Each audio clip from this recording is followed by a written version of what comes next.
Hey guys, it's Maggie and I am back today to talk about that red thing sticking out of my abdomen in the thumbnail. Every time I make a video talking about my ostomy and my stoma care, I get a lot of questions about what that red thing is sticking out of my belly.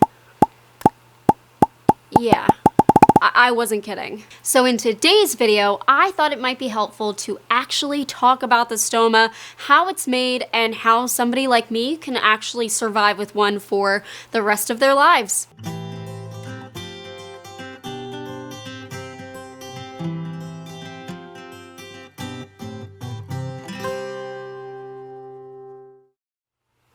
Before we get into today's topic though, I know that I'm going to have a number of ostomy patients watching this, so if you are somebody looking for support with your stoma, you should know about this. I am grateful for today's sponsor, Convatec and the My Ostomy Journey app. This free-to-download app can help you stay on track with all the things you need to keep in mind when you have an ostomy. This includes keeping track of your fluid intake so you know you're staying hydrated, keeping track of the foods that seem to work best for your stoma, and keeping track of your pouch changes. You can even discover new products within the app, and you can request a call back for a telehealth appointment. It really is a one-stop shop for those of us with stomas. Make sure to download it for free in the link in my description, and thank you again to Convatec for sponsoring this video. Let's get back to it. Thank you so much to Convatec for sponsoring this video again. I so appreciate it. So let's first start off with anatomy. I've had a number of people question why the heck I would choose to live the way that I do with a permanent stoma, getting rid of my colon and rectum, having my anus sewn shut, all the fun things.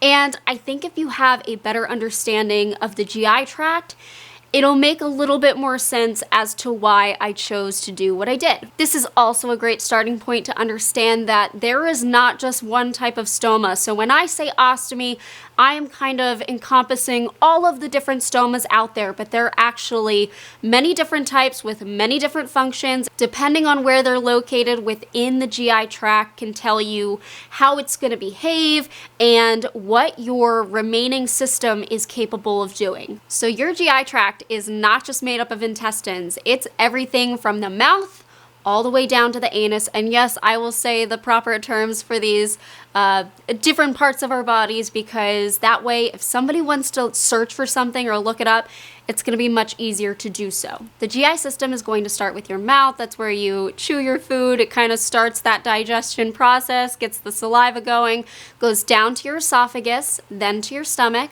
then to your duodenum. Some people call it duodenum. I think that sounds funny, so I say duodenum, then the jejunum, and then the ileum. So the duodenum, the jejunum, and the ileum are all part of the small intestine. Then the small intestine, where the terminal ileum is, leads into the colon, which then leads to the rectum, and then outward into the world. So that is what makes up the whole GI system, and it all works together to make you a functioning human being. Each section of the GI tract does a different job. So one of the main jobs of your colon, and mind you, this is a very oversimplified explanation.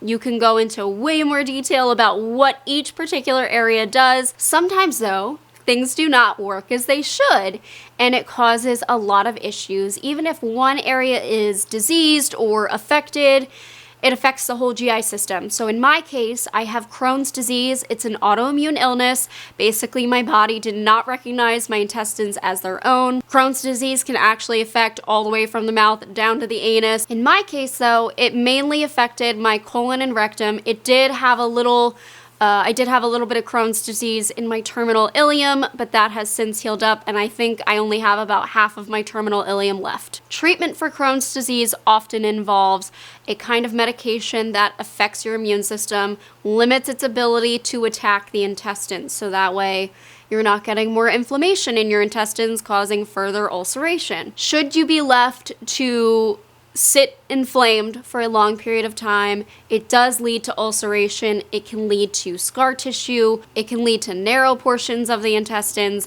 and is not advised. The whole idea is to get treatment to prevent this from happening, to prevent you from a long-standing bit of inflammation. Once you've got the scar tissue in place, unfortunately, You can't get rid of it. The only way that you can get rid of it is surgery. Scar tissue is never as good as the original tissue.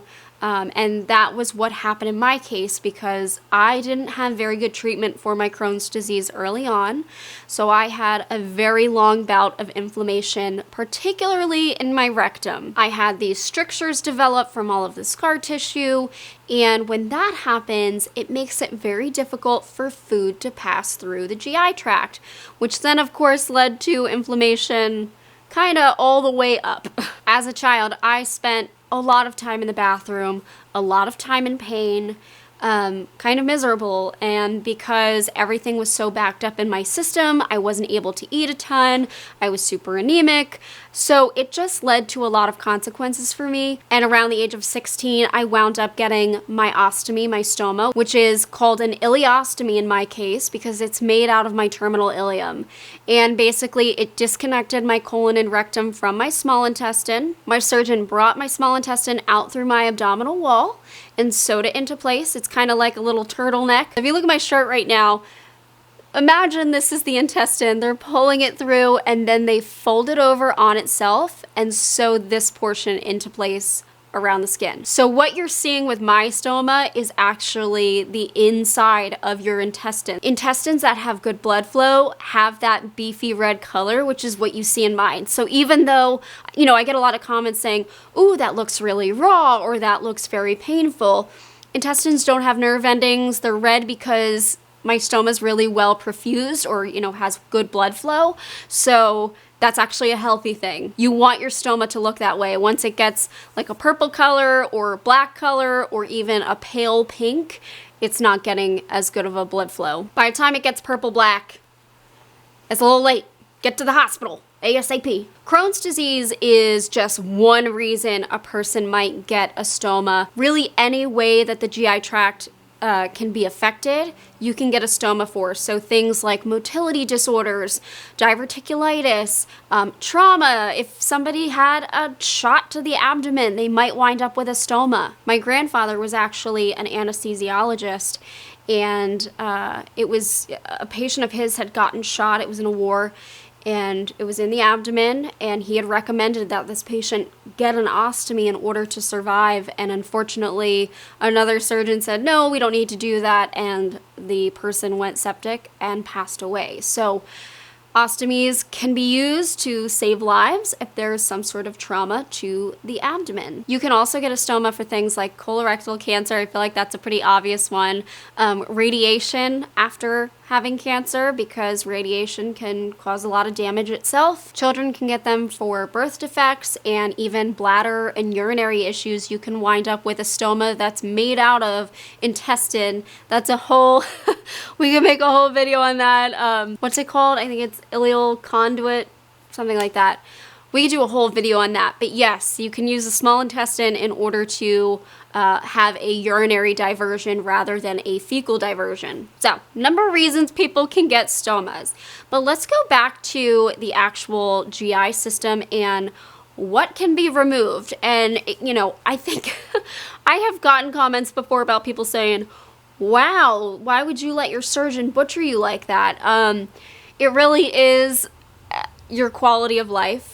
And when your quality of life is poor, you are just about willing to do anything.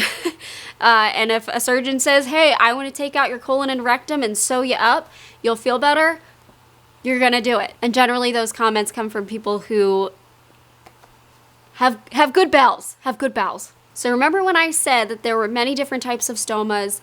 Generally, I think the two most common that you will hear of is a colostomy and an ileostomy. And you can look at the front of those names to figure out what they are. Colostomy means that the stoma is going to be made out of the colon, and an ileostomy just means that the stoma is going to be made out of the ileum. What we're talking about right now is endostomies, so that just means that they're taking whatever piece of intestine, whether it's the colon, the ileum, or another portion of the small intestine, and they are just bringing that end after they've separated it from the rest of the intestine. They're bringing that end through the abdomen, sewing it into place. That's an endostomy. They can also do what's called a double barrel or like a loop stoma, where they actually keep the intestine together rather than totally separating them. They'll kind of, if this was a tube, if this was your intestine, they're gonna create a slice and have it open like that. So what actually comes out of you is a double lumen stoma, a double os stoma. And what this does is it allows the intestine from the upper tract, so what you're eating, all of that, to come out into your ostomy bag, and the other section of stoma allows whatever the remainder is afterwards, so usually your colon, to expel mucus, because your colon, no matter whether it's attached to the rest of your GI system or not, will produce mucus. Those who have colostomies, so they have a portion of colon that is still part of their active GI tract that is, dealing with the food and what you drink and all that stuff, generally those people have less issues with dehydration because the colon's main job is to absorb fluid. It's really good at that. Now, if a person has had their colon removed and they only have small intestine, they may have more trouble with dehydration because they don't have the colon doing that job. And the less and less small intestine you have, the more and more trouble you're going to have, not just absorbing fluid, but also nutrients, because your small intestine is what's doing the work of nutrient absorption. The thing that, I love this. The body is amazing. So if a person has had their colon removed and they've only got a small intestine, over time their small intestine learns to adapt and it begins to act a little bit more like a colon, and it learns how to absorb more fluid than it previously had to help the body, stay on track with their hydration. I think it's amazing. The way that the body can do that, incredible. So in my case, I'm only missing about 6 inches of small intestine. I do have some issues with dehydration. I've actually had my stoma for 13 years. I've never had too much of an issue unless I got a stomach bug or I was in the midst of a Crohn's flare. Never really had an issue with dehydration until the last 6 to 8 months. I started to have issues. So I do get IV fluids every once in a while. I know a number of other ostomy patients who have less small intestine than me that suffer a lot more with high output, so a lot looser output, and they need IV fluids more frequently. And even some of them, if they don't have a ton of small intestine left, they may require something called TPN, where they have something called a port, or maybe they've got a PICC line temporarily, and they receive nutrition through their veins because their small intestine is not able to absorb enough for them. When a person has had this much small intestine removed and they're having trouble absorbing enough nutrients, they are diagnosed with something called short bowel syndrome. I have a video where I talk about that. I'm very fortunate not to have that. I do occasionally have high output, but I don't have short bowel syndrome. I've got a lot of small intestine left, and TPN is not something I have needed for a very, very long time. Yes, I will link that video, the short bowel syndrome video, if you're interested in that, below. There are many amazing things that surgeons can do, and it doesn't just stop with these different stomas, the end stomas, the loop stomas. There are other surgeries that can be done, even for people like myself who no longer have an anus, to basically have a continent pouch. These are things like the BCIR surgery, where you'd have a small little hole in your abdomen in which you would empty your internal pouch, which is made out of intestine. It's incredible. If you're fascinated by this stuff, look up BCIR. They are working on amazing ways for patients like myself who have had such permanent surgeries to live as closely as possible to somebody who doesn't have bowel issues. Now, of course, with any surgery, there comes risks. I know with BCIR and some of the other internal reservoir surgeries, there's something called pouchitis, where the pouch that they create gets inflamed and you have to treat it with antibiotics and stuff, which is actually why I chose not to do that surgery. I went to a conference for BCIR, I want to say it was in Baltimore, where I got to meet patients with it, and I just had been living with my ostomy as it is currently for a number of years. I was living successfully with it, and I just felt like I don't want to mess with success.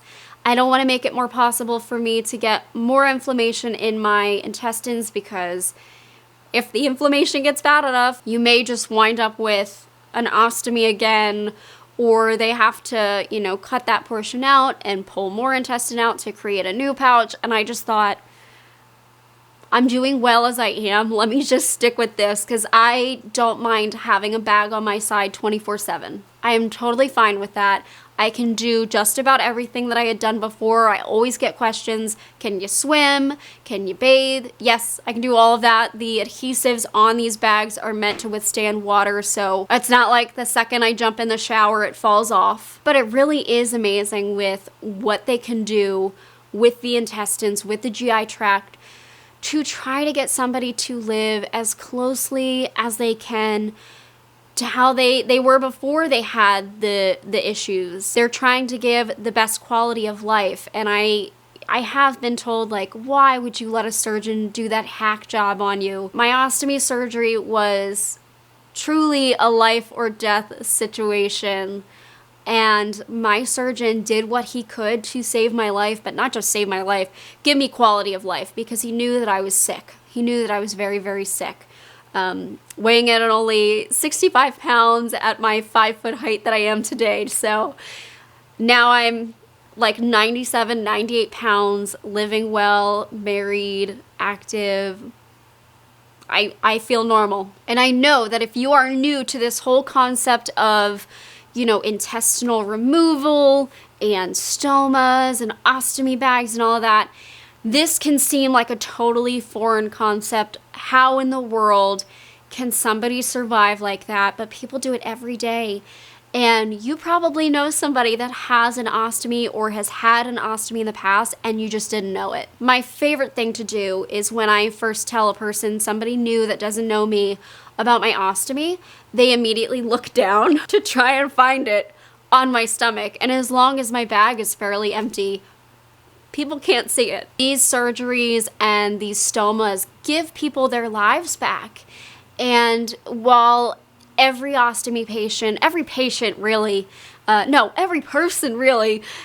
their limitations, in my case, it's allowed me to do everything that I definitely would not have been able to do without it. So hopefully this gave you a little bit of a better understanding of stomas and ostomies and, you know, why people get them and how they can live with them. If you are interested in any of the other things that I've talked about, like BCIR surgery, loop stomas, double barrel stomas, the names of all the different ostomies, like beyond colostomy and ileostomy, like 𝐤𝐥𝐚𝐨𝐫𝐚𝐭𝐢𝐨𝐧. That one doesn't quite roll off the tongue as easily as the others do.